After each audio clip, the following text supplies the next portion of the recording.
Remedy Entertainment, makers of Max Payne, Alan Wake, and Quantum Break, has never made a bad game, and if my first hands-on with their latest, Control, is any indication, they're not in jeopardy of breaking that streak. In the same way that Max Payne basically forced you to always keep moving, Control does the same, but adds in a bunch of superpowers, a bizarre and compelling setting, and gleefully rips the environment to shreds in the process. My first hands-on with it was everything I hoped for.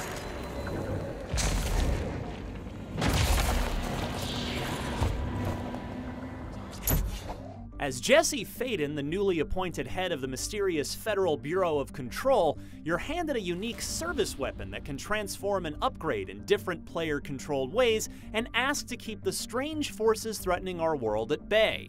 My demo took place in the central research section of the Oldest House, the nickname for the brutalist architecture, space-bending building that the Bureau calls home. In it, a hostile force known as the Hiss has begun attacking, meaning you'll see suspended floating bodies, people frozen in time and space, and aggressive bad guys who seemingly teleport in, some of which have powers just like yours. Yes, Jessie has learned plenty of new tricks in her new role, including levitation, a devastating ground pound, telekinesis, and that super cool transforming service weapon I mentioned. My demo didn't include a lot of story, a strength of all of Remedy's previous games, at least not main path stuff. A few optional side missions did pop up, though, highlighting Remedy's stated intention to have Control be a bit more sandboxy and open-ended than their previous games. But make no mistake, this first hands-on demo was all about combat. It has more Max Payne DNA in it than Alan Wake or Quantum Break, and you certainly won't hear me complain about that. This is no cover shooter.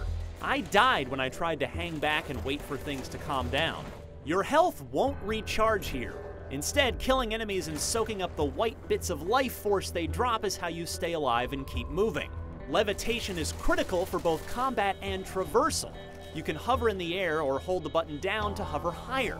She'll eventually float back to the ground, but usually you'll have taken action before then, either by telekinetically picking up nearby objects like chairs, tables, or chunks of the nearest concrete wall, or by ground pounding them, which you can do from pretty far away.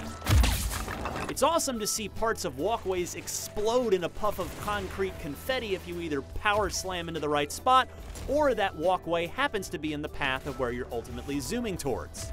You also have other powers, like possessing weakened enemies to temporarily get them to fight alongside you. Plenty of bizarre objects got in my way, even in my short demo, which I'm eager to see and learn more about.